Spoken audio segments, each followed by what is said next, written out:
evening, Outlaws. Park the getaway car and rest easy. The heat's off tonight. Tonight, we drift back through the story of the night everything changed. Nothing tonight will ask anything of you. You don't need to remember any names. You don't need to follow the thread. You can let every word drift past you like headlights sliding across a bedroom ceiling, like rain running down a dark window. And that is exactly how this is meant to be heard. Slowly, gently, with no particular place to be. Some of you may have been here with us before, on another quiet night, when we drifted back through the very beginning of all this, through a rainy little town and a broken game that almost never was, and a bug in the code that turned out to be a blessing, and the first small flat cities seen from high above. We left that story at a threshold, at the very edge of a great change, with the old flat world complete behind us and a new one, a deeper one, not yet born. If you were here for that, then you already know the door we are standing in front of tonight. And if you weren't, it doesn't matter at all. You don't need to have heard any of it. You can simply arrive here, now, in the dark, and let tonight's story carry you off on its own. Because tonight, we are going to step through that door. Tonight, we are going to tell the story of the single most important game in this whole long saga. The one that took everything that came before and transformed it utterly. The one that dragged a flat little world down out of the sky and set it on the street at eye level, where you could walk through it and drive through it and lose yourself in it completely for the first time. The game that turned a cult secret into a global earthquake. The game that changed not just this series, but the entire art form around it, so completely that everything made afterward would be measured against it. We are going to drift, slowly and gently, through the story of Grand Theft Auto 3. But there is no need to hurry toward any of it. We have all night, and the whole long story to tell. And the telling of it is meant to carry you down into sleep, not to keep you here with me. So before we begin, get comfortable. Turn the lights down low or off completely. Rest your head against something soft. And if you feel like it, before you drift too far, tell us in the comments where in the world you're listening from tonight. It's a gentle thing we like to imagine. All the quiet rooms this voice travels into. A city apartment high above the traffic. A house at the end of a long, dark road. A bed by a window somewhere, with the rain coming down, or the snow, or the warm, still air of somewhere far away. Wherever you are, you're welcome here. And if these quiet stories help you find your way down into sleep, you're always welcome to follow along, so the fire's still here tomorrow night and the night after that. There's no rush at all. We have all the time in the world. Let's begin. To understand why this one game mattered so much, why it landed like an earthquake and reshaped everything around it, you have to first understand the moment it arrived into. You have to feel the world as it was, right before. So let's drift back, softly, to the very turn of the century, to the last months of the old world, and stand there for a while in that strange, held breath of a moment before everything changed. It was the year 2001, and the world of video games was, at that moment, in the middle of a great transformation, though no one yet knew quite where it would lead. For years, games had been climbing up out of the flat world into the third dimension, slowly, awkwardly, one uncertain step at a time. New machines had arrived, more powerful than anything before. capable of drawing worlds with real depth, real space, real distance. And game makers all over the world were wrestling with what to do with that power. How do you take the things people loved about flat games and carry them up into 3 dimensions without losing the magic somewhere in the climb? It was the great question of the era, and it was a genuinely hard one, and the road up out of the flat world was littered with failures. So many beloved games had tried to make that leap and stumbled, had lost the very thing that made them special somewhere in the translation, had come out the other side clumsy and confused and diminished. The 3rd dimension was a mountain, and the mountain was steep, and many who tried to climb it fell. And into this uncertain moment, the little studio we have been following, the one from the rainy town, the one that had been bought and rebuilt and folded into something larger, set itself an almost insane ambition.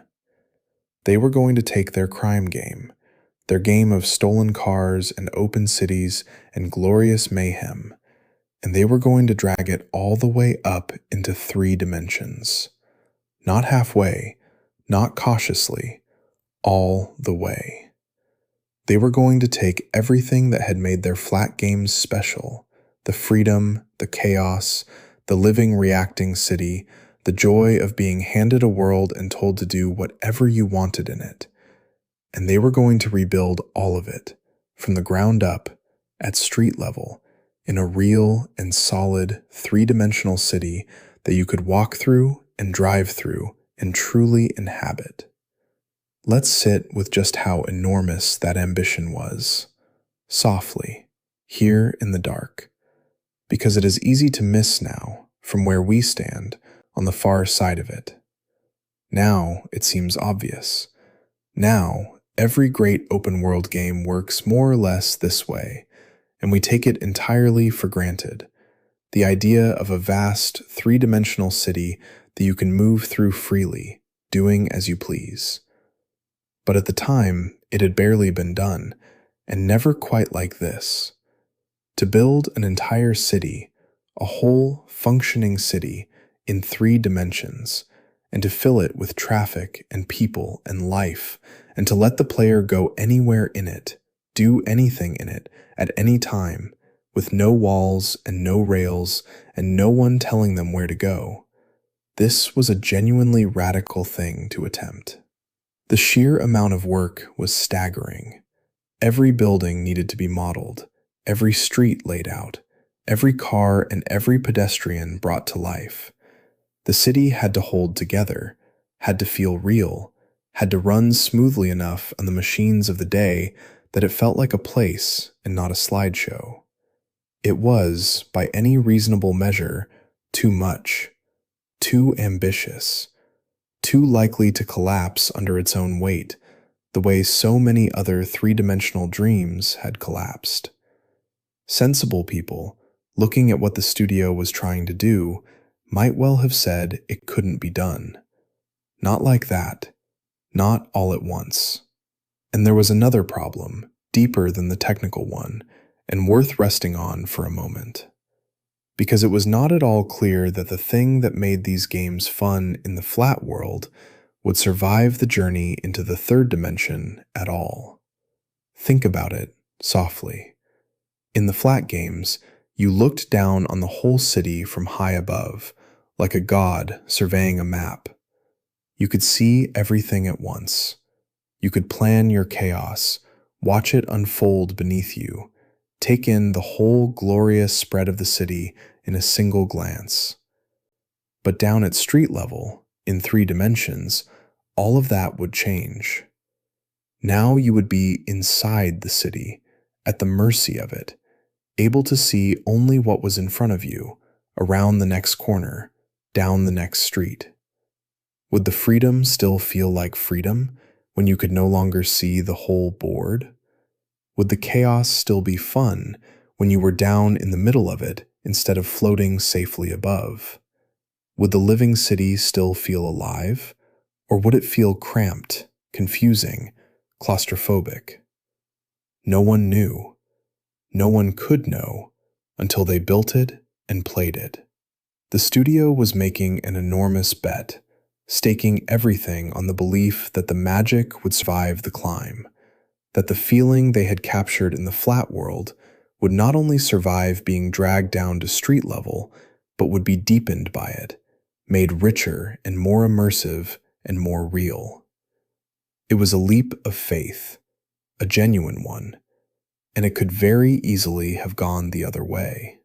Let's stay for a moment, softly, with the people who made this bet, and with the fear that must have lived alongside their ambition, because there is something very human in it, and it is a gentle thing to rest on.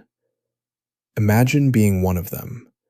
Imagine setting out to build something that had never quite been built before, something that many sensible people believed could not be done, pouring years of your life and your labor into it, without ever being sure until the very end that it would work at all. That is a frightening place to live for a long time. The makers of this game spent years in that uncertainty, building towards something they could not be sure would hold together, could not be sure people would want, could not be sure would not collapse under its own weight and take all their work down with it. Every day they had to get up and keep building, keep believing, keep pouring themselves into a dream that might turn out to be impossible. That takes a particular kind of courage, not the loud, dramatic courage of a single brave moment, but the quiet, patient, daily courage of continuing to work towards something uncertain, day after day, month after month, without any guarantee that it would ever come good. And there must have been doubts. There always are. There must have been days when it seemed like it would never work, when the city would not hold together, when the machine could not do what they needed it to do, when the whole enormous ambition seemed like folly. There must have been moments when they wondered if they had bitten off more than they could chew, if the sensible people were right, if it really could not be done. Anyone who has ever tried to make something difficult and new knows those moments. That creeping doubt, that voice that whispers that you have gone too far, reached too high, that it is all going to fail. The makers of this game must have heard that voice many times over the long years of building. And they kept going anyway. That is the thing. They kept going, through the doubt, through the fear, through the uncertainty, holding on to their belief in the thing they were making, even when they could not be sure it would work. And in the end, their faith was rewarded, their courage vindicated, their impossible bet paid off beyond their wildest hopes. But they could not have known that along the way. Along the way, there was only the work, and the doubt, and the stubborn refusal to give up on the dream. There is something quietly inspiring in that, and worth carrying with you, softly, into sleep. That so many of the wonderful things in this world were built by people working patiently through their own uncertainty, holding on to a faith they could not prove, continuing on through the doubt toward a result they could only hope for. And so they built it. Let's drift now, slowly, into the making of that city, because it is one of the quiet marvels of this whole story, and there is something soothing in the sheer patience and craft of it. The city they chose to build was one we had seen before, though only from high above, as a flat maze in that very first game. They went back to Liberty City, that great dark place modeled on the towering, crowded, grimy sprawl of a real American metropolis, all bridges and grids and grand decay. But this time, they were not going to sketch it as a maze seen from the sky. This time, they were going to build it for real, brick by brick, street by street, and set you down inside it. Picture the labor of it softly. A whole city raised up out of nothing in 3 dimensions. They divided it into districts, each one with its own character, its own feeling, the way the neighborhoods of a real city each have their own soul. There was the crowded industrial district, all warehouses and docks and hard edges. There was the glittering commercial heart, with its tall towers and its bright lights. There was the quieter, wealthier district, and the rougher, poorer ones, and the strange, forgotten corners in between. And they connected them all with bridges and tunnels and long stretches of road, so that the city felt like a real place, a place with a geography you could learn, a place where you could come to know the fastest route from here to there, the shortcuts, the landmarks, the places you liked and the places you avoided. They filled the streets with traffic, cars flowing endlessly through the arteries of the city. They filled the pavements with people, ordinary people going about their ordinary lives, walking, talking, waiting at crossings, entirely unaware of you until you gave them a reason to notice. They gave the city weather and a day that turned slowly into night and back again, so that the light was always changing, the mood always shifting. They gave it, in short, the illusion of life, the powerful, convincing, immersive illusion of a real and living city going about its business, whether you were there to see it or not. And this is the thing that struck people so deeply when they first played it. This is the magic that survived the climb and was deepened by it. Because down at street level, inside the city, the illusion of life was so much more powerful than it had ever been from above. From high up, the little people had been dots, the cars had been shapes. But down here, at eye level, they were around you, real, present, solid. You could stand on a street corner and watch the city flow past you. You could listen to the traffic, the distant sirens, the murmur of the crowd. You could feel, in a way that no flat game had ever quite managed, that you were somewhere, that this was a place, and you were in it, and it was going on all around you, vast and indifferent and alive. The claustrophobia the people had feared never came. Instead, there was immersion, a sense of presence, a feeling of actually being inside a living world that was more powerful and more intoxicating than anyone had expected. The bet had paid off. The magic had not only survived the climb, it had been transformed by it, deepened, made real. Let's stay with the city itself for a while longer, softly, because it deserves it, and because there is something restful in simply wandering it in the mind. Liberty City, in 3 dimensions, was not just a backdrop for the game's action. It was, in a very real sense, the main character. It had a mood, a personality, a soul.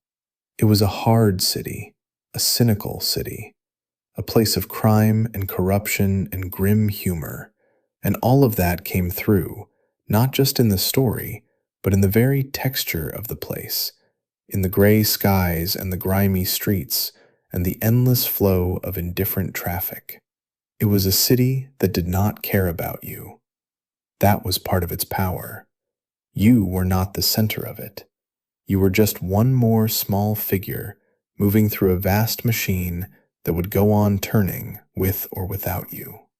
And there was something strangely liberating in that, something that made the freedom feel real. In a world that did not revolve around you, that did not wait for you, that simply existed and let you find your own place in it, your choices felt like they mattered more, not less.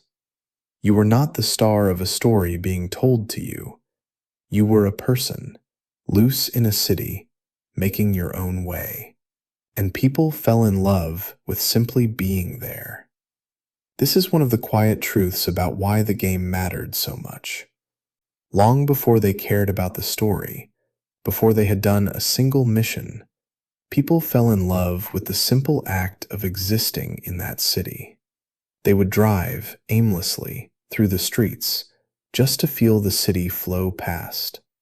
They would find a fast car and race it along the waterfront at night, with the lights of the city smearing past in the dark. They would climb to the highest point they could reach and look out over the whole sprawl of the place, the towers and the bridges and the endless grid of streets stretching away into the haze. They would simply wander and explore and inhabit the city, doing nothing in particular, going nowhere in particular, just being there, in that place, in that world. The city was so convincing, so full of mood and life and possibility, that simply being inside it was its own reward. And that, more than any single feature, more than any mission or mechanic, is what made the game a phenomenon.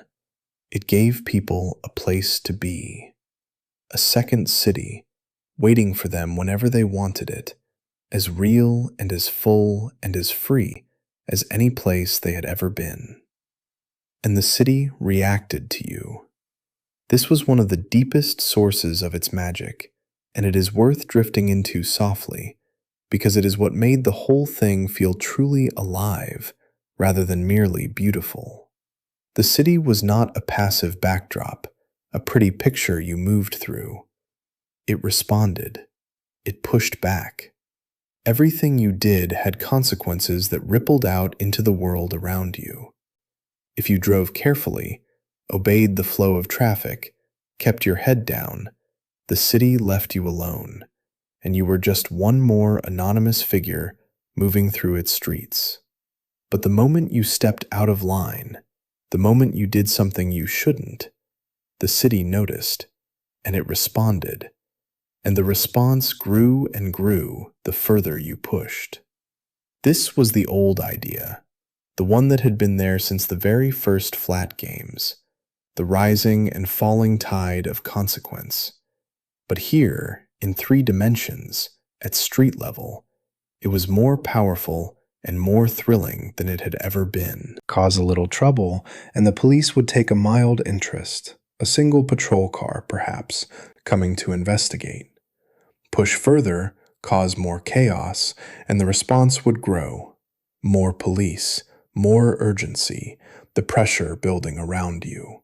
And if you truly went wild, if you pushed the chaos to its limit, the full force of the city's response would come crashing down on you, an overwhelming tide of pursuit, relentless and everywhere, until your only hope was to run, to hide, to lose them in the maze of streets, to somehow slip away and let the heat die down. And this dance, this rising and falling rhythm of provocation and pursuit and escape, was one of the deepest pleasures of the game. It meant that freedom was never entirely free. There was always a reckoning waiting if you pushed too hard. And learning to dance along that edge, to cause just enough chaos and then vanish clean before the full weight of the city came down on you, was a thrill and an art all its own. And out of this simple system, this rising tide of consequence, came some of the most memorable and unrepeatable moments the game produced. The chase that went on and on, impossibly, through street after street, as you desperately tried to shake your pursuers. The narrow escape, slipping away into a quiet alley just as the heat reached its peak, heart-pounding, barely making it. The glorious, catastrophic, escalating chaos of a situation spiraling out of control, more and more pursuit piling on, the whole city seeming to rise up against you, until it all ended in some spectacular disaster or some impossible getaway. These moments were not scripted. They were not written by the makers. They emerged spontaneously out of the collision of your choices and the city's reactions, unique and unrepeatable, different every single time. The city was a machine for generating these moments, these small, wild, unplanned stories, endlessly, and no two players ever had quite the same ones. That was the deep magic of the reacting world. It did not just show you a story, it made stories with you, out of your choices and its responses, spontaneously, forever. Now, into this city, we have to place a figure, because as immersive as the city was, a game needs a person to move through it, someone for you to be. And here the studio made a choice that was strange and bold and quietly brilliant, and it is worth drifting into softly, because it tells you something about how carefully they had thought this all through. The figure you played, the man whose eyes you saw the city through, was almost a blank. He was a criminal, of course, betrayed at the very start of the story, left for dead, rising up out of that betrayal to claw his way through the criminal underworld of the city, seeking his revenge. But he had almost no personality of his own. He barely spoke. Through the entire long story, this man, the man you played, said almost nothing at all. He was silent, a blank, a quiet, watchful, empty figure, moving through the loud and colorful and chaotic world of the city. And this was not laziness, and it was not an accident. It was a choice, and a clever one. Because by making the man you played almost silent, almost blank, the studio made it easier for you to pour yourself into him. He did not have a loud personality of his own to get in the way of yours. He did not make speeches, did not crack jokes, did not impose a character on you that you had to accept. He was quiet and empty, and so he became a kind of vessel, a space for you to fill. The colorful characters all around him, the crime bosses and the schemers and the lunatics who gave him his missions, they talked and talked endlessly, filling the world with voices and personality and life. But he just listened and watched and acted. And in his silence, in his emptiness, there was room for you. You were not watching a character have an adventure, you were having the adventure. The silent man was not really a character at all. He was a door you stepped through, into the city, into the story, into a life of crime and revenge in a great dark place that felt, for as long as you were there, entirely real. But we're getting ahead of ourselves. Let's slow down again. Let's breathe. Let's drift first into the particular feeling of the city at night, because it is one of the most beloved things about the whole game, and one of the most soothing to rest on as you sink towards sleep. There was something about that city after dark that people fell in love with, deeply and lastingly. In the daytime, the city was busy, gray, hard, full of the noise and the rush and the harsh light of ordinary life. But at night, it transformed. The streets emptied, the traffic thinned, the harsh gray light gave way to the soft glow of street lamps and neon signs, and the distant lights of the towers rising into the dark. The rain, when it came, made everything shine, turned every street into a river of reflected light, smeared every glow into long, soft ribbons of color on the wet black roads. And to drive through the city at night, then, alone, with the streets nearly empty and the lights blurring past and the music playing softly on the radio, was to feel something that people found genuinely, unexpectedly beautiful. A kind of peace, a kind of melancholy loveliness, the strange, soft beauty of a great city at night, when the crowds have gone home and the noise has died down, and the place belongs, for a few quiet hours, to you alone. We all know this feeling from real life, and it is a large part of why the game touched people so deeply. That particular magic of a city at night, the way an ordinary place becomes, after dark, something dreamlike and lovely and a little bit sad. The way the lights reflect on wet streets. The way the emptiness feels not lonely, but peaceful, not frightening, but free.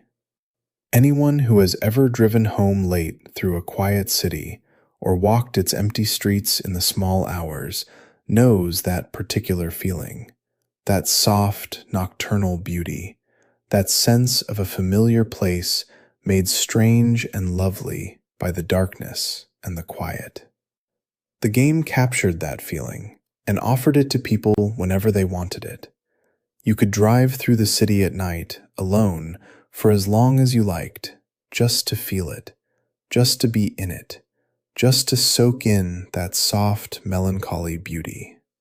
And people did, for hours, going nowhere, doing nothing, simply being there in the beautiful, quiet city at night. It was one of the game's deepest and least expected gifts. Not action, not chaos, but peace. The quiet, nocturnal peace of a beautiful city, all to yourself in the dark. There is something worth resting on, softly, in the fact that a game about crime and violence and mayhem could also be, at the very same time, a place of such quiet beauty and peace. It speaks to the richness of what the studio had built, the fullness of it, the way it contained multitudes. You could, if you wanted, tear through the city causing chaos, all noise and speed and destruction. Or you could, just as easily, drift slowly through its quiet nighttime streets, soaking in the beauty, at peace. The game held both, and everything in between, and let you choose, moment to moment, what you wanted it to be. And many people found that the thing they treasured most, in the end, was not the chaos, but the calm. Not the mayhem, but the quiet beauty of the city at night. It was a place they went not only to cause trouble, but to find peace, to be alone, to drift through a beautiful world in the dark. And that, perhaps more than anything, is why it stayed with them. Because it gave them not just excitement, but something rarer and more precious. It gave them a beautiful place to be quiet in, a refuge, a calm, a soft, nocturnal peace waiting for them whenever they needed it. But we're getting ahead of ourselves. Let's slow down again. Let's breathe.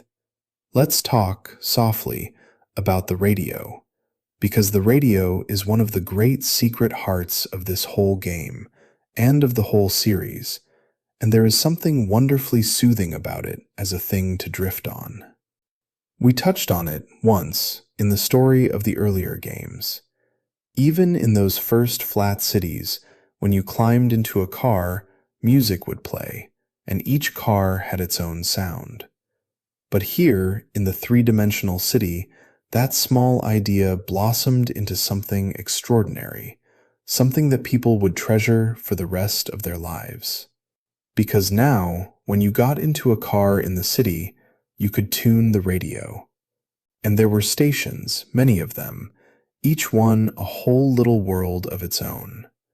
There were stations for every kind of music, filling the car with sound as you drove through the streets. And between the songs, there were things that no game had ever really done before, not like this.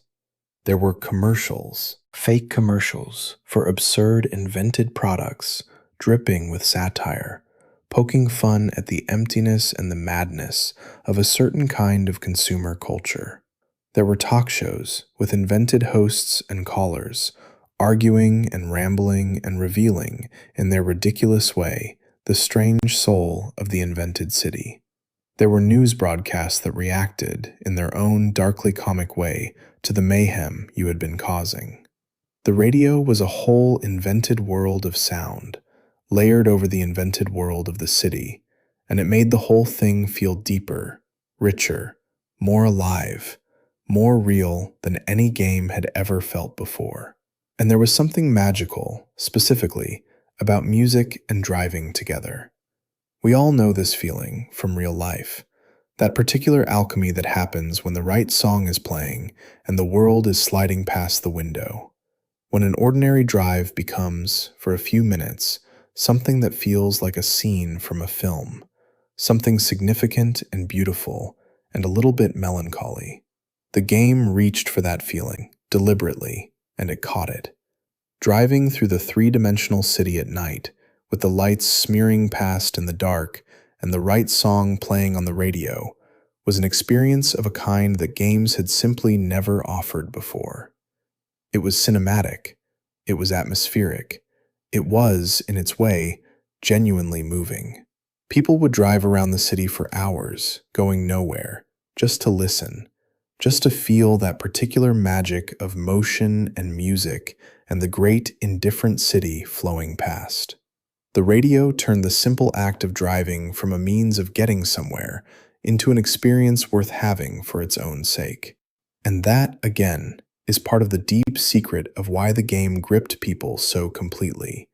It was full of these small moments of unexpected beauty, these little pockets of feeling hidden inside a game that was supposed to be about crime and chaos. And there is something worth resting on, softly, about the way music and memory become bound together, because it explains something about why these games stayed with people so deeply. Music has a strange power over memory, a power unlike anything else. A song can carry you back, instantly, completely, to a particular time and place, to who you were and how you felt when you first heard it. We all have songs like that, songs that are woven into a particular summer, a particular love, a particular chapter of our lives, so that hearing them again years later brings the whole time flooding back, vivid and immediate, as though no time had passed at all.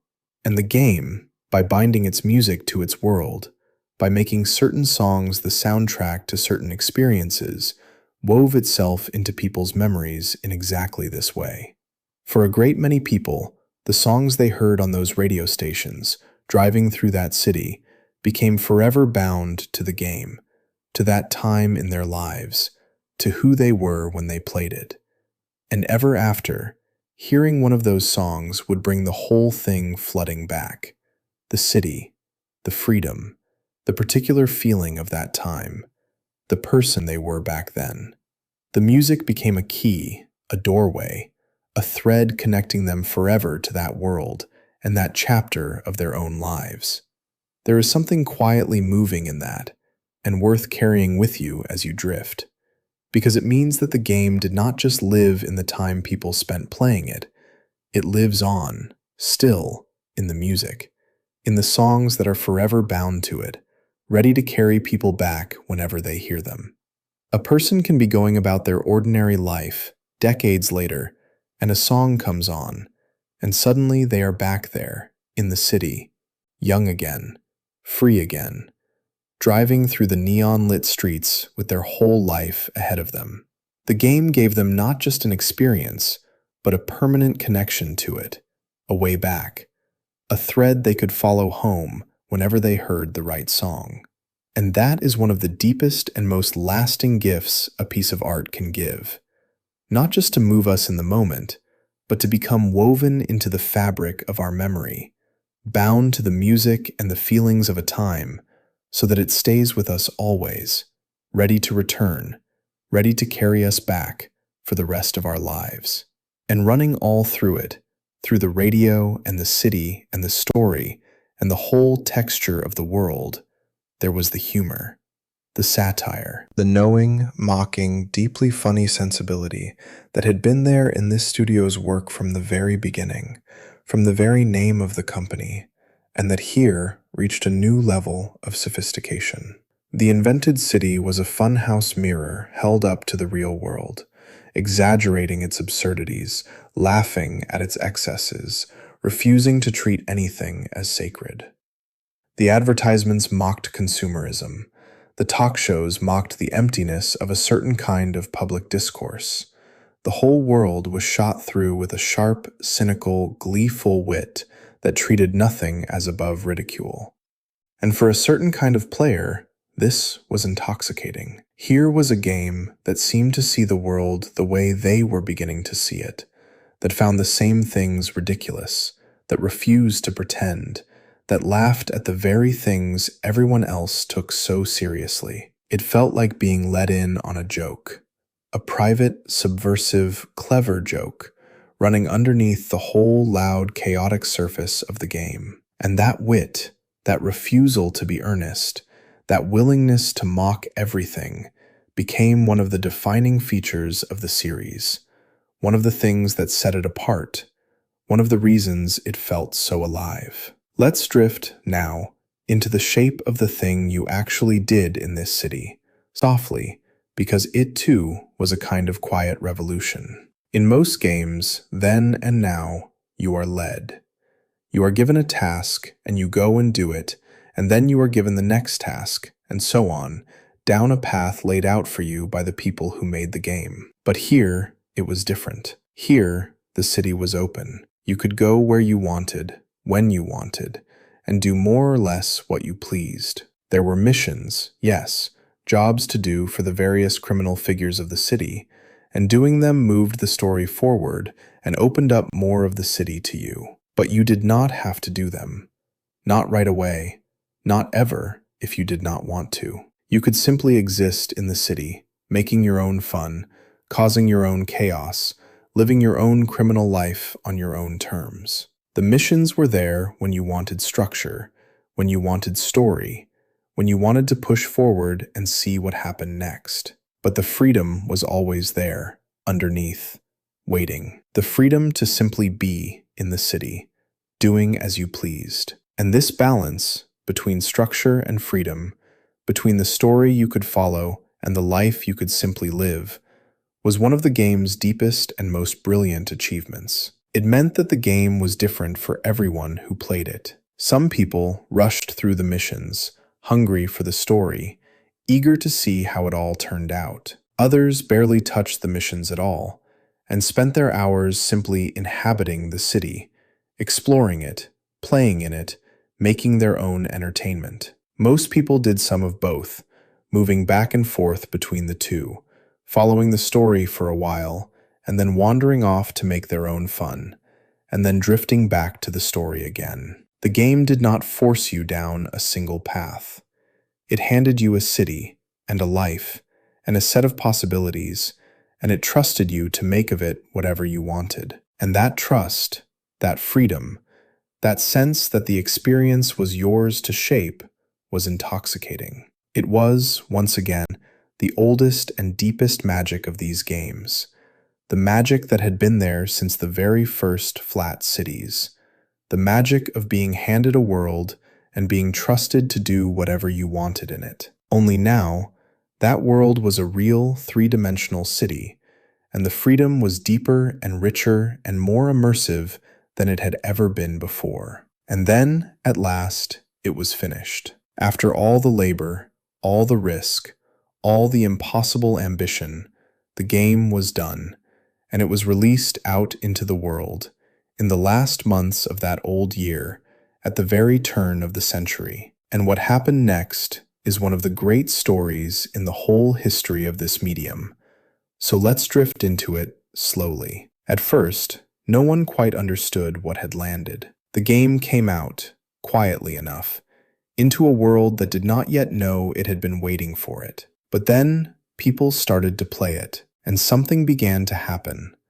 Something that spread the way these things spread, by word of mouth, in whispers of astonishment, in the urgent recommendations of person to person. Have you played this? You have to play this.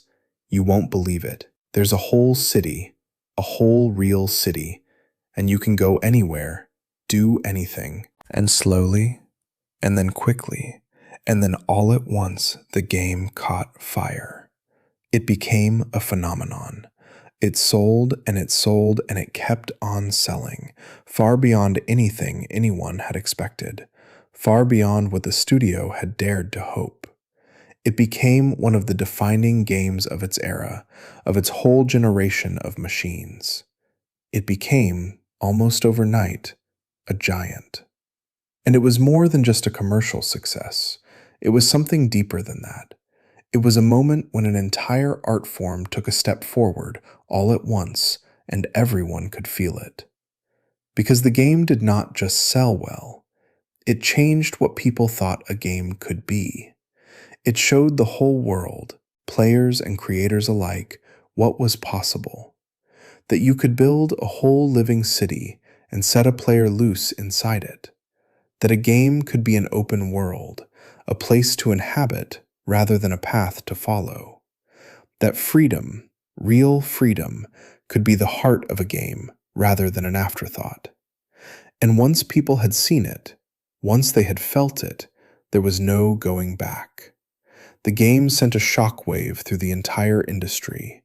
Other creators played it and understood and began to change what they were making.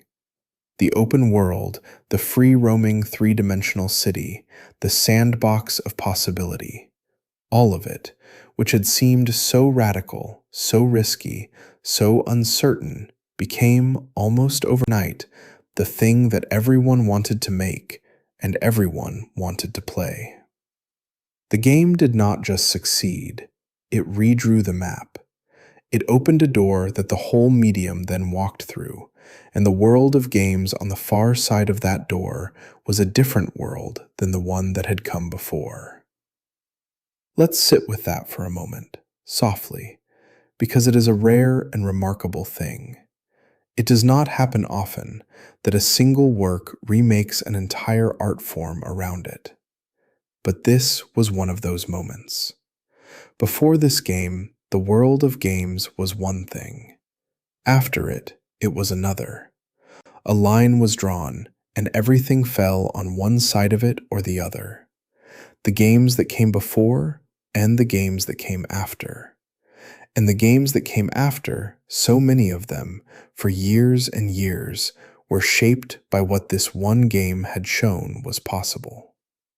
Every vast open world you have ever wandered, every free-roaming city, every game that hands you a place and trusts you to make your own way through it, owes something, at the deepest level, to what a small studio dared to build at the turn of the century, when they dragged their crime game down out of the sky and set it loose on the street. It was a genuine turning point, a hinge in the history of the whole medium, and it turned on the courage of a bet that could so easily have failed. But of course, with the enormous success came the enormous storm. And here, softly, we return to a chorus we have heard before, a pattern we have seen already in the story of the earlier games. Because this game, being so much bigger, so much more visible, so much more immersive and real than anything that had come before, drew a storm of controversy larger than anything the series had yet faced. And it is worth resting on, gently, because it is the same old song, sung louder than ever before. The game let you be a criminal, in a way more vivid and more convincing than any game before it. And to the frightened and the worried and the outraged, this was intolerable. Here was a game where you played a gangster in a beautifully realized three-dimensional city, free to cause all manner of mayhem, and it was selling in enormous numbers to enormous numbers of people, many of them young. And so the alarm rose up, louder than ever. There were furious headlines. There were grave voices on serious programs, wringing their hands, asking what this said about society, about the young, about the future. There were politicians looking for something to blame, and finding in this vivid and violent and enormously popular game a perfect target. There were calls to ban it, to censor it, to legislate it out of existence.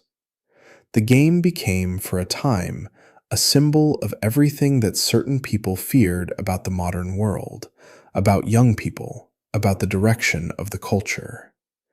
And of course, exactly as before, exactly as it always had, the outrage did nothing but help. We have seen this pattern already, and here it is again, louder and clearer than ever. Every furious headline was an advertisement. Every grave condemnation was a spotlight. Every call to ban the game was, to a curious young person, a glowing arrow pointing directly at the thing they now absolutely had to experience for themselves. The controversy did not hurt the game. It never does. The controversy made the game more famous, more desired, more irresistible. The very people trying to shut it down were, without ever understanding what they were doing, its most effective promoters. They took a hugely successful game and made it into a legend, a forbidden thing, a cultural event that no young person could afford to miss. The storm that was meant to destroy the game only made it grow larger. And the game and its controversy, once again, grew up together, hand in hand, each one feeding the other, exactly as they always had, exactly as they always would. There is something almost funny about it when you drift above it and look down at the whole pattern softly from a distance. Because it happens every single time, and the people caught up in it never seem to learn. A new thing arrives that the young embrace and the old fear. The old rise up to condemn it, and their condemnation, every time, only makes the young want it more, only makes the new thing bigger and stronger and more beloved, until in time the young grow old, and the once frightening thing becomes familiar and respectable and even cherished, and the whole cycle begins again with whatever comes next. The game at the center of our story tonight was simply the latest thing to move through this ancient cycle, and it moved through it the same way everything does: condemned and thereby crowned, attacked and thereby made immortal. The storm broke over it, and when the storm passed, the game was still standing, larger than ever, its place in history secure. We have come a long way already, you and I. That is worth noticing softly before we go on. We started tonight at the turn of the century, at the edge of a revolution, and we have followed it through the impossible gamble, through the raising of a whole city in 3 dimensions, through the silent man and the radio and the storm of outrage, all the way to the moment the whole medium changed. If you are still here with me, drifting somewhere on the soft edge of sleep, there is no need to hold on to any of it. The details will keep. What matters is the slow, warm current of the story in the dark, and that will carry you just fine whether you remember a single thing or not. So let your grip loosen a little more, if it hasn't already. Sink a little deeper into the warm. We are about halfway along the road tonight, and the gentlest part of the journey is still ahead. Let's carry on, slowly, together. Let's drift now into something deeper, into the question of why, exactly, this game gripped people so completely. Because it was not just the novelty of it, not just the 3 dimensions, not just the technical achievement. There was something else, something harder to name, something about the way the game made people feel. And it is worth turning over softly, because it gets at the very heart of what these games are, and why they matter to people the way they do.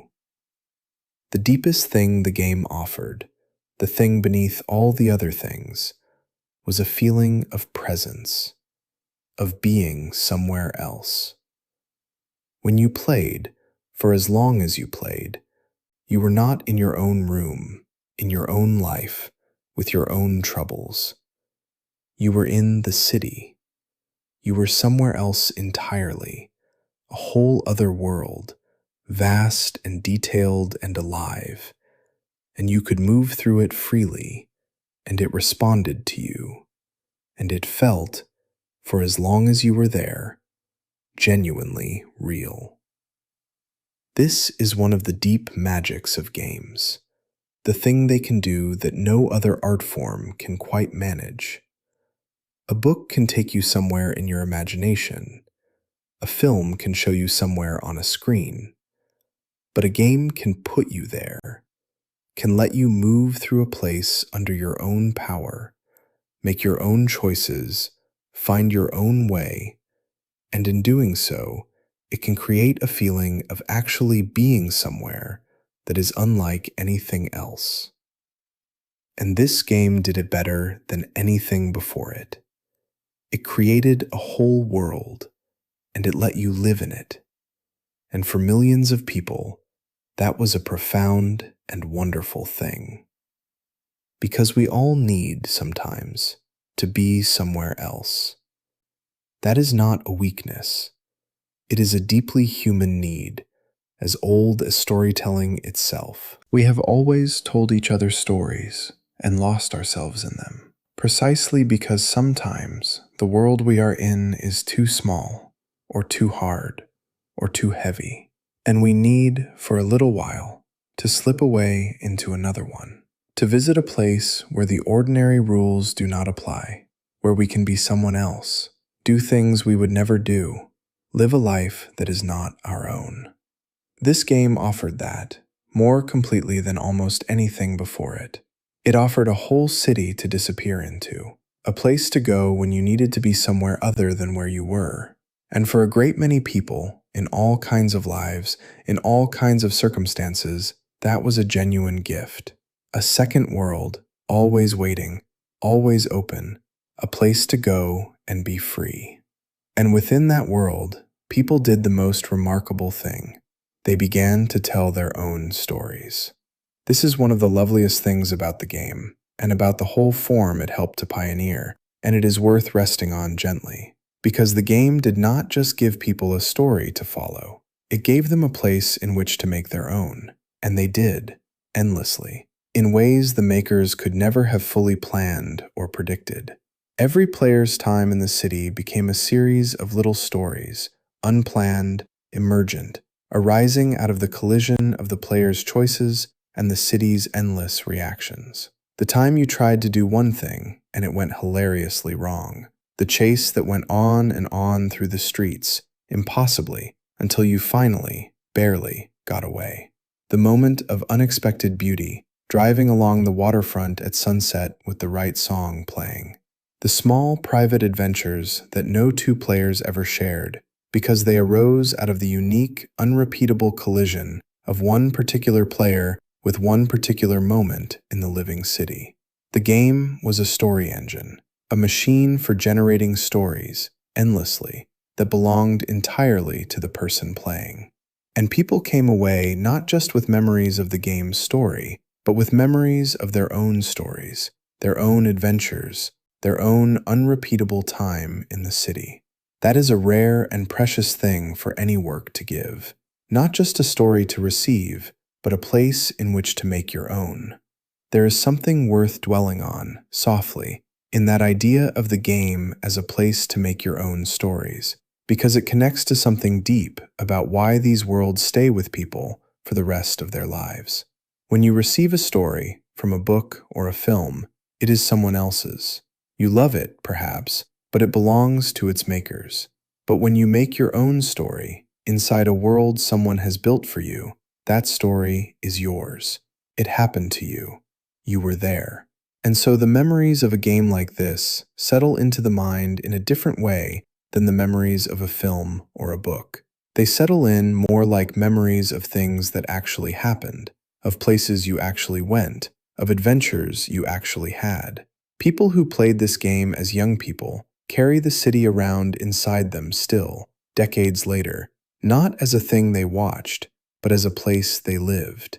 They remember its streets the way you remember the streets of a town you once lived in. They remember their own adventures there the way you remember the real adventures of your youth. The city became a part of their landscape of memory, as real, almost, as any real place. And that is perhaps the deepest measure of what the game achieved. It did not just entertain people, it gave them somewhere to have been, a place, and a set of memories, and a piece of their own past, set in a city that never existed, and yet that millions of people remember as vividly as anywhere they have ever truly been. Let's drift now into the craft of it, into the countless small invisible labors that went into making the illusion of that city feel so real, because there is something deeply soothing in the sheer care and patience of it, and because it is easy to forget, from the outside, just how much work goes into making a world feel alive. The magic of the city, the thing that made it feel like a real place rather than a stage set, was made of 1,000 small details, each one tiny, each one easy to overlook, but all of them together adding up to something powerful. Think of the traffic, flowing endlessly through the streets, each car driving, stopping at lights, turning corners, reacting to you and to each other, giving the city the constant pulse of movement that real cities have. Think of the pedestrians, walking the pavements, each one going somewhere, doing something, living some small invisible life of their own, so that the city always seemed full, always seemed busy, always seemed to be going on, with or without you. Think of the way the light changed as the day turned to night, the way the city looked different in the gray morning than it did in the golden evening, than it did in the dark of night with the streetlights burning. Think of the weather, the rain that would come and go, changing the whole mood of the place, making the streets shine and the lights blur. Think of the sounds, the traffic and the sirens, and the distant murmur of the crowd, the whole rich, layered soundscape of a living city. None of these things, on its own, was much, but all of them together, woven into one seamless whole, created something that felt powerfully like a real and living place. And every one of those details was made by a person, chosen, crafted, placed, tuned, by someone who cared about getting it right. That is the thing that is so easy to forget about a game like this, and worth resting on gently here in the dark. That it was made by people, by a large team of people now, no longer just the handful in the rainy town, but a whole studio full of artists and designers and programmers and writers and musicians, all working together for years on this one enormous thing. Every building in that city was modeled by someone. Every street was laid out by someone. Every car was designed, every character written, every line of the radio recorded, every song chosen, every system of the game programmed and tested and refined by people, working long hours, caring deeply, pouring themselves into the making of a world. The city that felt so effortlessly alive was the product of an enormous, patient, collective act of creation. Thousands upon thousands of small, careful choices made by many hands over a long time, all in service of a single shared vision. There is something almost moving in that when you think of it softly. A whole city, a whole living world, raised up out of nothing by the patient, collaborative labor of people who cared about making something wonderful. That is what a game like this really is, underneath the crime and the chaos and the controversy. It is a monument to what people can build when they work together toward a shared dream. And for the studio that built it, this game was a transformation. Let's drift into that, softly, because it completes an arc we began long ago. The little studio from the rainy town, the one that had started with a handful of young people and a bug in the code, had by now grown into something else entirely. This game, and its enormous success, made them one of the most important and celebrated makers of games in the entire world. The name of the studio and the name of the company that published its games became names that players spoke with genuine excitement and anticipation, names that appeared on the screen at the start of every one of these adventures and sent a small thrill through everyone who saw them. The studio had arrived. It had made the leap, not just from flat to 3 dimensions, but from a small, scrappy outfit to a genuine powerhouse, one of the defining creative forces in its whole medium. The dream that had begun in a rainy town, with a redundancy check and a stubborn refusal to give up, had grown into something vast and celebrated and secure. It is a lovely thing to think about, softly, how far they had come. From little green creatures walking off cliffs, from a broken racing game that nearly died, all the way to this, the game that changed the world and the studio that made it, standing now at the very top of its art. The whole long climb, from the very bottom to the very top, and every step of it earned. But success, as we know by now, is never the end of the story. It is only ever the beginning of the next chapter. And for this studio, this game was not a destination, but a doorway. It had shown them, and shown the whole world, what was possible. And now the question was what to do with it, where to go next.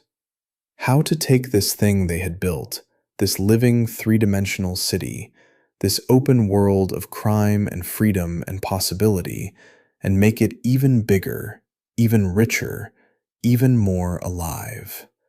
Because they were not going to stop here. Of course they were not.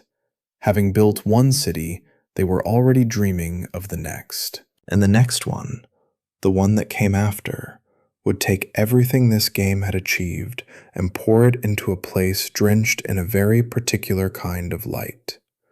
A place of palm trees and neon and the warm electric glow of a remembered decade. But that is still ahead of us. That is a story for another night. But we're getting ahead of ourselves again, and there is no need to hurry toward what comes next. Let's drift back, softly, into the game itself, and spend a little more time with the strange, quiet story at its heart, because there is more to say about it, and it is a gentle thing to rest on. We spoke, before, of the silent man you played, the blank, the empty vessel through which you experienced the city.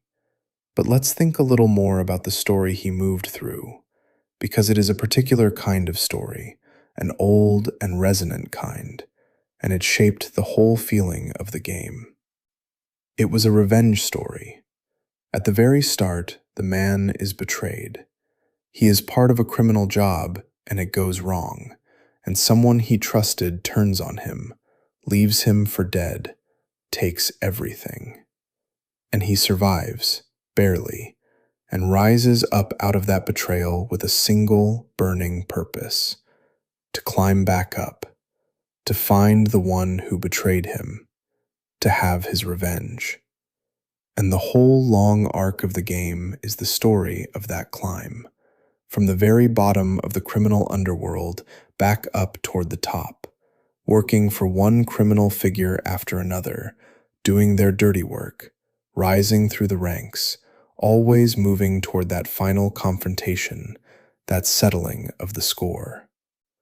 There is something very old about a revenge story, something that reaches deep into us, and it is worth resting on softly. Revenge stories are among the oldest stories we tell. They satisfy something primal, something almost childish in the human heart. The desire to see a wrong made right, the desire to see the betrayer betrayed, the wrongdoer brought low, the balance restored. In real life, of course, revenge is a poison, a trap, a thing that consumes the one who seeks it as surely as the one it is aimed at. But in a story, in the safe imaginary space of a story, revenge can be a clean and satisfying thing. We can follow the wronged man on his long climb. We can share his single-minded purpose. We can feel the satisfaction of each step toward the final reckoning, all safely, all in the imagination, all without any of the real cost that revenge exacts in the actual world. The game offered that clean, satisfying arc of the wronged man rising to have his due, and it gave the whole sprawling open city a spine, a direction, a story to move through when you wanted one. And the man you played, the silent criminal on his long climb, was a particular kind of figure, the kind these games had always been built around, an anti-hero. Not a good man, not someone you were meant to admire or aspire to be. A criminal, moving through a criminal world, doing criminal things. And yet, somehow, someone you rooted for anyway.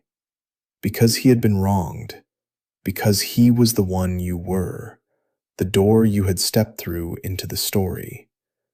Because in the world of the game, a world of crime and betrayal and cruelty on all sides, he was at least honest about what he was, at least loyal in his way, at least understandable in his simple, burning desire to right the wrong that had been done to him. The game did not ask you to think he was good. It simply asked you to follow him, to be him, to want, along with him, to see him complete his climb and have his revenge.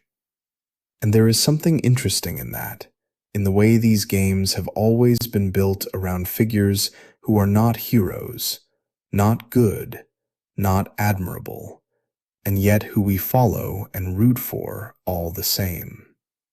Because we have always been fascinated by the outlaw, by the criminal, by the figure who lives outside the rules that bind the rest of us. We have always told stories about them and lined up to hear them since the very beginning. There is something in us, something deep and old and a little bit wild, that thrills to the story of the person who breaks the rules, who takes what they want, who lives free of the constraints that hold the rest of us in check. It is not that we want to be criminals. Most of us have no desire at all to actually do the things these figures do. It is that we want, sometimes, in the safe space of a story, to imagine what it would be like. To feel, for a little while, that freedom, that wildness, that refusal to be bound. The outlaw is a fantasy, an old and enduring one. A way of touching something powerful and forbidden without any of the real cost or danger. And these games gave us that fantasy more vividly than anything before them. They let us not just watch the outlaw, but be him, move through his world, make his choices, live his wild, unbound life for as long as we wanted, and then set it down and return, unharmed and unchanged, to our own ordinary, law-abiding lives. There is nothing dark in that, whatever the frightened voices said. It is one of the oldest and most harmless of all human pleasures, the safe, imaginary taste of a freedom we would never actually want to live. Let's rest here for a moment, in that idea of the outlaw, softly, because it is the very heart of this whole channel, this whole long series of stories we are telling, night after night. The outlaw, the one who lives outside the rules.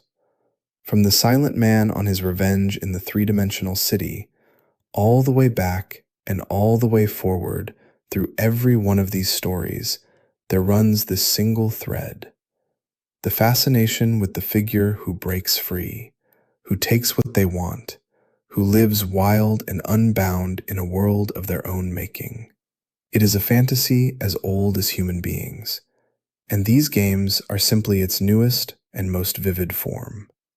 And there is no harm in it. There is only the old, deep, harmless pleasure of imagining, for a little while, a life lived entirely outside the rules, before we set the controller down and switch off the machine and drift back, safe and sound, into our own quiet, ordinary lives. Which is, perhaps, exactly what you are doing now, softly, as this story carries you down towards sleep. Let's drift now into what it actually felt like, softly, to play this game for the very first time, back then, in those early days, because there is a particular magic to a first encounter with something genuinely new, and it is a warm and nostalgic thing to rest on as the night deepens. Imagine a young person, back then, at the turn of the century, sitting down to play this game for the first time, having heard the whispers, having read the breathless previews, not quite believing what they had been told. They put in the game, they start it up, and after a moment, they find themselves standing on a street, in a city, at eye level, able to move, able to look around, able to go anywhere.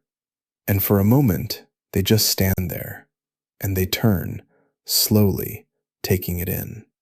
The tall buildings rising around them, the traffic flowing past, the people walking by, the sky above and the street beneath, and the whole city stretching away in every direction.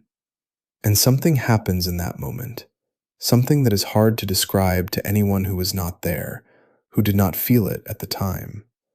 A sense of wonder, a sense of standing on the threshold of something new, the feeling of a door opening onto a world that had never existed before. They take their first steps. They walk down the street. They approach a car, and they take it, and they climb in, and they drive, for the first time, through a real three-dimensional city that they can go anywhere in, do anything in. And it is intoxicating. It is a feeling they will remember for the rest of their lives. The first time they drove through that city, the first time they felt that freedom, the first time a game made them feel that they were truly, genuinely, somewhere else. There is something precious about those first encounters, and worth holding gently, because they cannot be repeated. You can only play a game for the first time once. You can only feel that particular wonder, that sense of a new world opening, that first astonishment, one single time. And for a whole generation of people, this game provided one of those unrepeatable first encounters, one of those moments of pure wonder that stays with you forever. Ask people who were there, who played it when it was new, and many of them will tell you that they remember it vividly, decades later, where they were, what it felt like, the specific astonishment of that first drive through the city. It was one of those rare moments when a piece of entertainment does not just entertain you, but genuinely expands your sense of what is possible, shows you something you did not know could exist, opens a door in your mind that stays open ever after. Those moments are rare and precious, and this game gave one to millions of people all at once at the turn of the century, and they have carried it with them ever since. And let's think, softly, about the sheer technical wonder of what was happening beneath the surface in those moments, because there is something soothing in it, in the quiet magic of the machinery. When that young person stood on the street and looked around at the city, what was actually happening was extraordinary. The machine was drawing, in real time, moment by moment, the whole world around them. Every building, every car, every person, every light and shadow and reflection, all of it being calculated and drawn dozens of times every second, fast enough to feel seamless, to feel real, to feel like a place rather than a series of pictures. And as the player moved, as they walked or drove through the city, the machine was constantly working, loading in the new parts of the city they were approaching, letting go of the parts they had left behind, weaving it all together so smoothly that the player never noticed, never saw the seams, never felt anything but the seamless, continuous presence of a whole living world. It was a magic trick of enormous sophistication, a feat of engineering that had seemed nearly impossible only a short time before, and it was happening constantly, invisibly, beneath the surface of the experience, so that the player could simply be in the city and never have to think about the extraordinary machinery that was making that possible. That is the highest kind of craft, the kind that hides itself completely, that does its enormous work invisibly, so that all the person experiences is the effortless magic of the result. The player felt only the city, real and whole and alive around them. They never saw the vast and patient labor that made it so. And it is worth remembering, softly, that all of this ran on machines that seem, by the standards of today, almost impossibly humble. The game did not have the power that later games would have. It had to do everything it did with very little, squeezing a whole living city out of hardware that, looked at now, seems tiny. And that makes the achievement all the more remarkable, because the studio did not have limitless power to throw at the problem. They had to be clever. They had to find tricks, shortcuts, ingenious ways of creating the illusion of a whole living world using only the modest resources available to them. And they did. Through sheer craft and cleverness and ingenuity, they created something that felt vast and alive and real out of very little. There is a kind of artistry in that, in doing so much with so little, that is easy to overlook, but that deserves our quiet admiration. The great cathedrals of the old world were built without any of the machines we have now, by people using only the simplest of tools and the cleverest of methods, and they stand today as monuments to what human ingenuity can achieve against great constraints. This game was, in its own way, a thing like that, a cathedral of code, raised up against the constraints of humble hardware, through nothing but cleverness and care, and in refusal to accept that it could not be done. Let's drift now into the long shadow this game cast, softly, into the way it shaped everything that came after it, because it is one of the most remarkable things about it, and a soothing thing to contemplate as the night grows late. We said before that the game redrew the map of its whole medium. But let's dwell on that a little, gently, because the scale of its influence is genuinely hard to overstate. Think of all the games that came after it, in the years and the decades that followed. Think of all the vast open worlds that players have wandered since. The sprawling cities, the endless countrysides, the whole games built around the simple idea of a place you can go anywhere in and do anything in. Almost all of them, at the deepest level, trace their lineage back to this one game and the door it opened. It showed the whole world of game makers what was possible. It proved that people wanted this, that they would embrace it, that an open world was not a gimmick, but a genuine new form, a new way of making games that people would love. And once it had proved that, everyone wanted to make one. The open world became one of the dominant forms in all of gaming, the shape that countless of the biggest and most beloved games would take, for years and years to come. And it all flowed from here, from this one game at the turn of the century that dared to build a whole city and set a player free inside it. There is something lovely in tracing that influence, softly, like following a river back to its source. So many of the games that people love today, that people lose themselves in for hundreds of hours, that create those same feelings of presence and freedom and being somewhere else, are the descendants of this one game.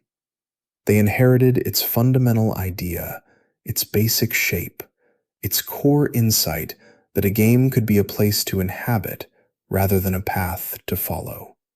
They built on the foundation it laid. They stood on its shoulders. And most of the people playing them today have no idea, no notion at all, that the whole form they are enjoying was, in a sense, born here, at the turn of the century, in the work of a studio dragging its crime game down out of the sky. That is how influence works in the end. The most influential things become invisible. They become the water everyone swims in, the ground everyone stands on, so taken for granted that no one remembers there was ever a time before them, or a specific moment when they came into being. This game became like that. Its influence became the very air of its medium, so total and so pervasive that it disappeared into the background, and the revolution it started came to seem like it had simply always been the way things were. And for the series itself, this game was a foundation on which everything else would be built. Let's drift toward that, softly, because it points the way toward all the nights still to come. Having built one three-dimensional city, and having seen it change the world, the studio now had a template, a formula, a proven way of making these games, and they would return to it again and again in the years that followed, each time taking the basic idea, the living three-dimensional city full of crime and freedom and possibility, and pouring it into a new place, a new mood, a new story. The next game would take the formula to a city drenched in the neon and the music and the particular light of a remembered decade, a place of palm trees and pastel sunsets and a certain kind of glorious excess. The one after that would take it to a vast, sprawling place of multiple cities and the wild country between them, the biggest world anyone had ever built. And on, each new game standing on the foundation this one had laid, each one building higher, reaching further, growing richer and deeper and more ambitious. But all of them, every single one, built on the breakthrough of this game. The game that first proved it could be done. The game that first dragged the series down out of the sky and set it free on the street. Everything the series would become, all the vast and glittering world still to come, all of it grew from this single root. It is worth resting on that, softly, this idea of a foundation, of a single breakthrough that makes everything after it possible. Because it is a pattern we see again and again in every field of human endeavor. There is almost always a moment, a single breakthrough, a first time someone proves that a thing can be done, after which everything changes, after which a whole new world of possibility opens up. And often that first breakthrough is rough, is humble, is primitive compared to what comes later. The first flight was a matter of seconds, a few feet off the ground. The first of anything is almost always small and fragile compared to its descendants. But it is the first, and that is everything, because it is the one that proves the thing is possible, that opens the door, that lets everything else come pouring through after it. This game was a breakthrough like that. Compared to the vast and gorgeous games that would come after it, even the very next ones in its own series, it was humble, rough, simple. But it was first. It was the one that proved the whole thing could be done. And so it holds a place in the history of its medium that none of its more beautiful descendants can ever take from it. The place of the first. The one that opened the door. Let's drift back into the city one more time, softly, and wander its streets a little longer. because we have talked a great deal about what the game meant and what it changed, and not quite enough about what it was simply like to be there, in that particular place, among its particular people.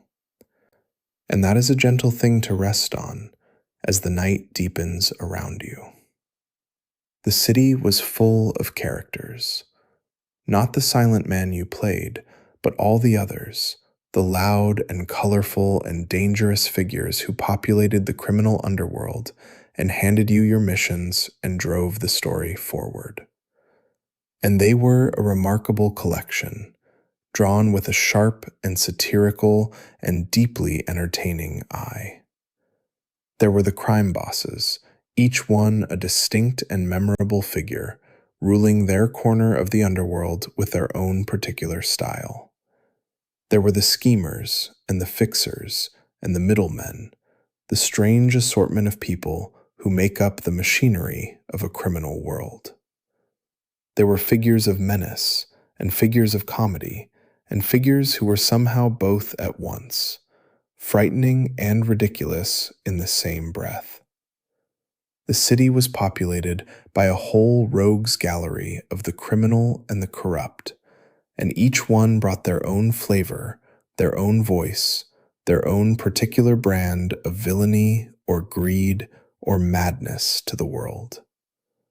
And moving among them, silent and watchful, was you, the empty vessel, taking their jobs, doing their work, climbing slowly through their ranks toward your revenge. And the tone of it all, the particular flavor of the world, was something new and distinctive. It was dark, yes, a world of crime and violence and betrayal, but it was also funny. Darkly, cynically, gloriously funny. The game never took itself entirely seriously. It was always winking at you, always finding the absurdity in things, always ready to undercut its own darkness with a joke. The criminal bosses were menacing, but they were also often ridiculous, caught up in their own petty vanities and absurd schemes. The violence was constant, but it was cartoonish, exaggerated, more slapstick than horror. The whole world was pitched at a particular angle, somewhere between the crime film and the comedy, taking the conventions of the gritty criminal drama and gleefully sending them up, even as it indulged in them. And this tone, this particular blend of darkness and comedy, of menace and mockery, became one of the defining flavors of the series, one of the things that set it apart, one of the reasons it felt so alive and so distinctive.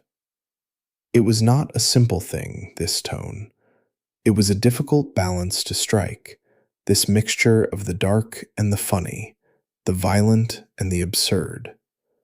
But the studio struck it again and again, and in doing so, created a world with a voice and a personality entirely its own. There is something worth dwelling on, softly, in that particular tone, that refusal to be simply one thing.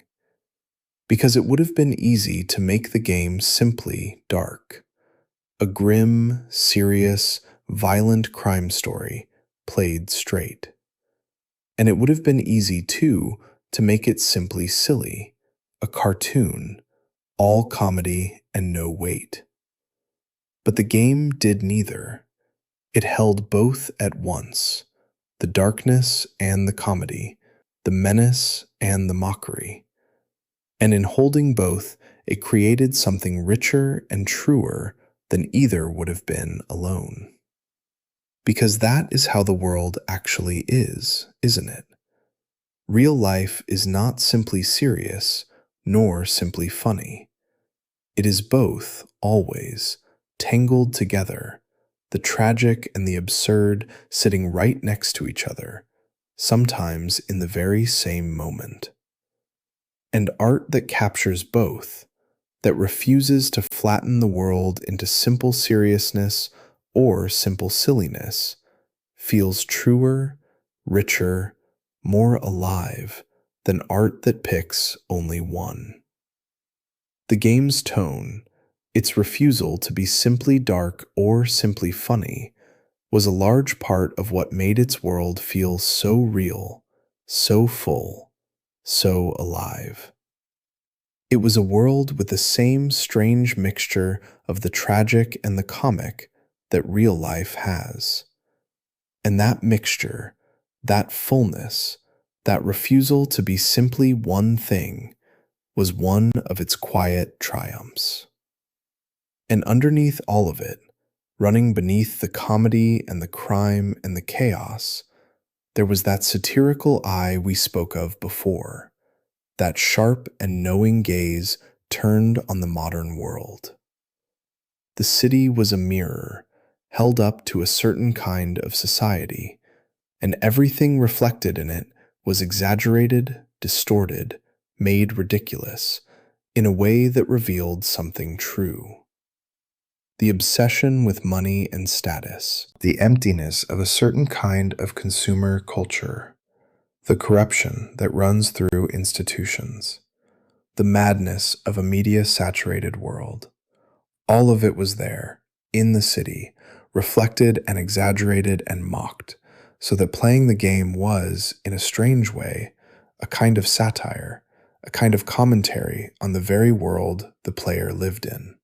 And this gave the game a depth, an intelligence beneath its chaotic surface that many people did not fully appreciate at the time. It was not just a game about causing mayhem in a city.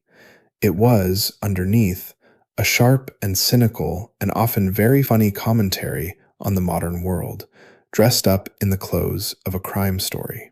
And that intelligence, that satirical depth, was one more thing that set it apart, one more reason it endured, one more layer of richness beneath its wild and chaotic surface. Let's slow down again, softly, and drift into a gentler and more reflective place, because we have come a long way tonight, and the night is deep now, and it is a good moment to simply muse, quietly, on what a game like this really is, and why it matters to people the way it does. Think about how strange it is, really, when you consider it softly, that a thing made entirely of light and code, a city that does not exist, a place you can never actually visit, can come to mean so much to a person, can lodge itself in the memory as deeply as any real place, can be returned to years later, decades later, with a genuine sense of homecoming, a genuine warmth, as though returning to a place you once lived and loved. There is something almost mysterious about it. This city was never real. Its streets were never walked by any real feet. Its buildings never cast any real shadows. It exists only as information, as patterns in a machine, as an illusion conjured up moment by moment on a screen. And yet, for millions of people, it is as real, in memory, as anywhere they have ever been. They remember it, they love it, they return to it. It has a place in their hearts that many real places never earn. How can that be? How can a place that never existed matter so much? The answer, I think, softly, is that the reality of a place, in the end, is not really about whether it is made of stone or of light. The reality of a place, the thing that makes it matter, is the experiences you have there, the feelings you feel there, the memories you make there. And those were real, entirely real, even though the city was not. The wonder you felt, the first time you drove through those streets, was real. The freedom you felt, loose in that world with no one telling you where to go, was real. The small adventures you had, the stories you made, the hours you lost, the escape you found when you needed to be somewhere other than where you were, all of that was real as anything, even though the place it happened in was made of nothing but light. And so the city becomes real in memory, because the life you lived there was real, because the feelings were real, because the time you spent there was time truly spent. The city is a container for real experiences, and it is the experiences, in the end, that we remember and cherish. And the city comes along with them, inseparable from them, real because they were real. And there is a deep comfort in that, worth resting on gently as you drift. Because it means that these places we love, these worlds made of light, are not lost, not really, even when we leave them behind. They are woven into us, into our memories, into who we are. The young person who fell in love with that city at the turn of the century carries it still, decades later, woven into the fabric of their remembered youth, as much a part of their past as any real place they knew back then. It is there, always, a part of them, a place they can return to in memory whenever they wish, a warm and familiar corner of their own history. And there is something reassuring in that, something that softens the sadness of time passing. The things we loved are not truly lost. They stay with us, woven into who we are, available to us in memory forever. The city is still there, in a sense, in every person who ever loved it, glowing quietly in the back rooms of a million memories, real because it was loved, permanent because it became a part of the people who spent their time there. There is one more gentle thought to rest on before we begin to let the night carry us down. It is the thought of how these worlds connect us, across all our differences, across all the distances between us. Because millions of people all over the world, in every kind of life and every kind of circumstance, walked those same streets, drove through that same city, had their own versions of the same small adventures. A person on one side of the world and a person on the other, who never met, who spoke different languages, who lived entirely different lives, both knew that city, both loved it, both carried it in their memory. There is something quietly beautiful in that. These invented worlds became a kind of shared country, a common ground, a place that vast numbers of people all knew and all remembered, even though they never met there, never knew of each other, walked its streets alone in their own separate rooms. It is a strange and lovely kind of connection, this shared love of a place that does not exist, a whole invisible community of people, scattered across the world, bound together by their common memory of a city made of light. And you are part of it, if you ever played, if you ever loved it. You share that city with millions of strangers, a common home in the imagination, a place you all know, a place you all carry, a small shared piece of a world that never was and yet somehow always will be. Let's drift, softly, into one more aspect of the game before we begin to turn towards sleep. And it is a fond and gentle one, remembered with a kind of rueful affection by everyone who was there. Because this game, for all its wonders, was hard. Genuinely, notoriously, sometimes maddeningly hard. And there is something worth resting on in that, something that speaks to a different age of these games and to the particular character of the people who made them. The missions could be difficult, sometimes brutally so. There was no gentle hand guiding you, no endless second chances, no careful smoothing of every difficulty. If you failed a mission, often you were sent all the way back to the beginning, forced to make the long drive across the city again, to gather your equipment again, to attempt the whole thing again from the start. There were missions that players attempted dozens of times, over and over, growing more frustrated with each failure, until at last, through persistence and skill and a little luck, they finally, gloriously succeeded. And the satisfaction of that success after so many failures was enormous, precisely because it had been so hard won.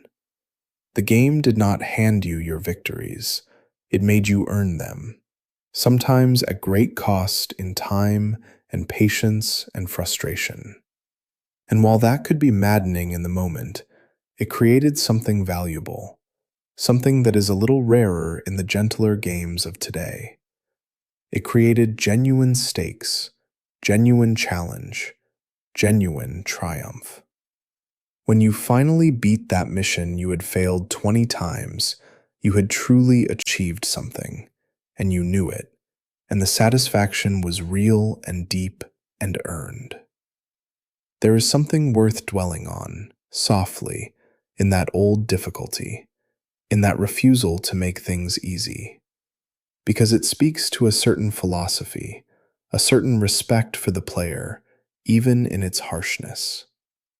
The game did not assume you were fragile.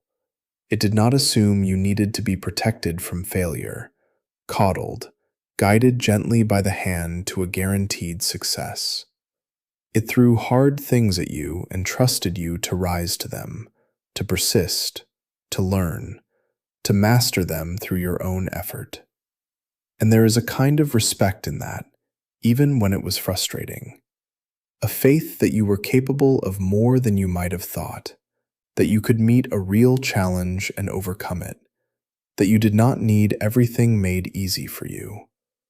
And when you did overcome those challenges, when you did finally master the hard thing after so many attempts, you were rewarded not just with the progression of the game, but with something deeper, a genuine sense of accomplishment, of having grown, of having become more capable than you were before. The difficulty was not cruelty.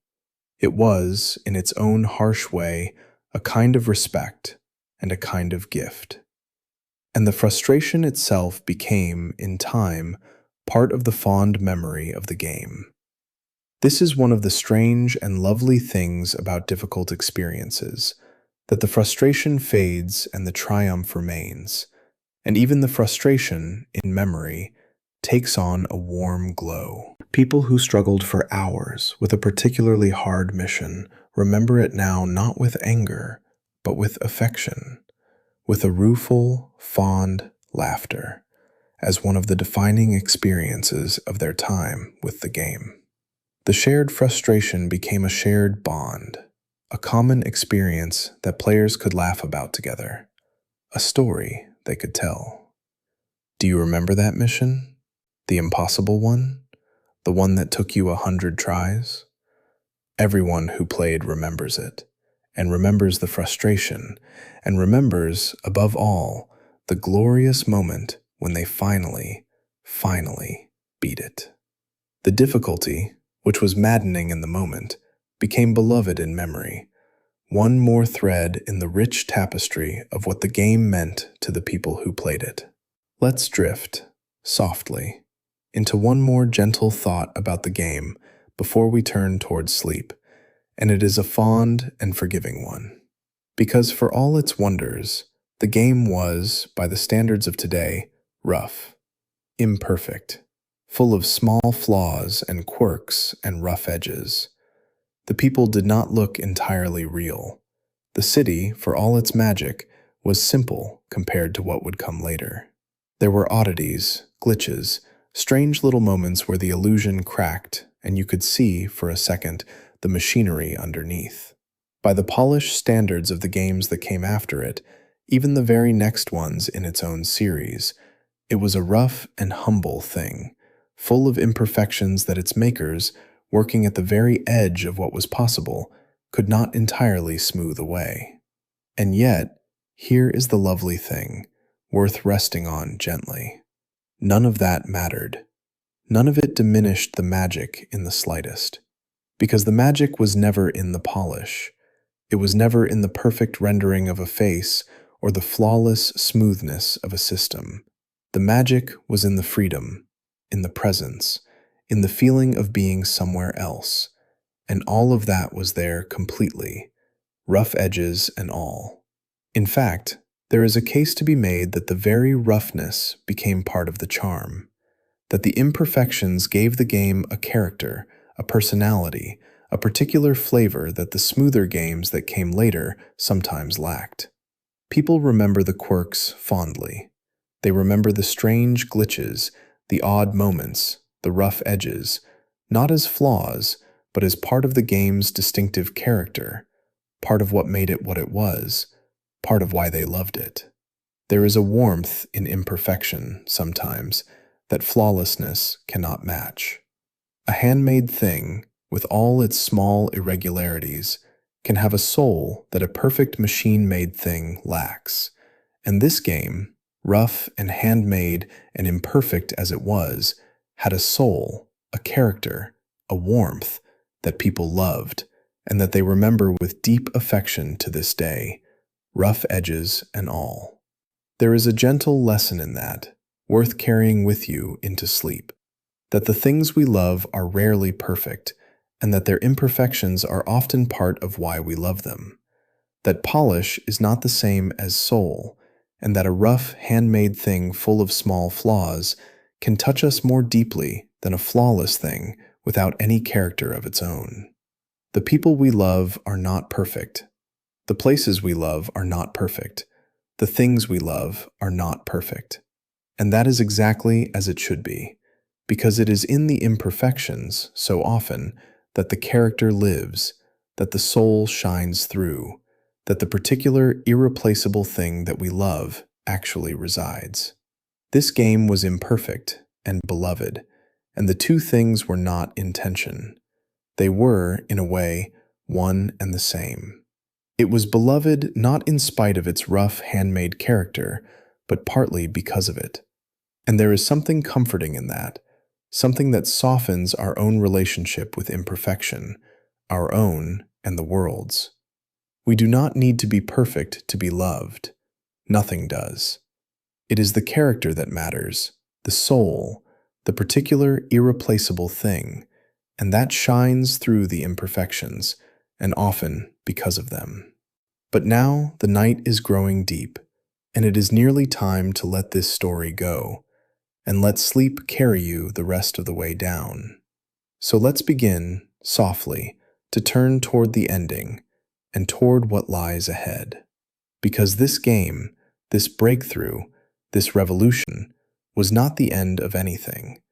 It was a beginning. Having proved that it could be done, having built one living three-dimensional city and watched it change the world, the studio was already looking ahead, already dreaming of what came next. And what came next would take everything this game had achieved and pour it into a place quite unlike the gray and grimy city we have wandered tonight. It would take the formula to somewhere warm, somewhere bright, somewhere drenched in the colors of a sunset and the glow of neon and the music of a particular remembered decade. Imagine, softly, as you drift, leaving behind the gray streets and the grimy skies of the city we have spent tonight in, and arriving instead in a place of palm trees swaying against a pink and orange sky, a place of beaches and boulevards, of pastel buildings and gleaming cars, of neon signs glowing against the warm night air, a place where the music of a bright and gaudy decade pours out of every radio, where the whole world seems to shimmer with heat and color and a kind of glorious excess. That is where the series would go next. From the cold gray north of the imagination to the warm, bright south. From the grimy metropolis to the sun-soaked paradise, carrying with it everything it had learned, everything it had built, everything this breakthrough game had made possible. But that is a journey for another night. That warm, bright city is still ahead of us, glowing softly on the horizon, waiting for us to drift toward it on some future evening, when you find your way back here again. For now, just rest. We have traveled a long way tonight, you and I. We have gone from the turn of the century, from the edge of a revolution, through the impossible gamble and the raising of a whole city in 3 dimensions, through the silent man and the radio and the storm of controversy, through the earthquake that remade an entire art form, all the way to the doorway of a warm, bright city still waiting in the years ahead. That is a lot of ground to have covered, and there is so much more still to come, so many cities still to build, so many stories still to tell. So let the story go now, softly, and let yourself drift the rest of the way down into sleep. The gray city is quiet now, the traffic thinning, the lights blurring gently in the rain. Somewhere in it, the silent man has finished his long climb and settled his score, and found whatever peace a man like that can find. The radio still plays, softly, to no one, in an empty car parked at the curb, and the whole living city, the city that changed everything, goes on turning quietly in the dark, whether anyone is there to see it or not, exactly as it always has, exactly as it always will. You are allowed to let go now. You are safe. The heat is off. No one is coming for you tonight. Sleep well, outlaw. The engine is still idling quietly at the curb. The city lights are still glowing softly in the rain. The story will keep unspooling, quietly, in the dark, whether you are awake to follow it or not. And that is exactly as it should be. And whenever you are ready, on whatever quiet night you find your way back here, we will take the next road together and drift south toward the palm trees and the neon and the warm, bright night. There is no hurry at all. There never is. Rest now. You are safe. Sleep well.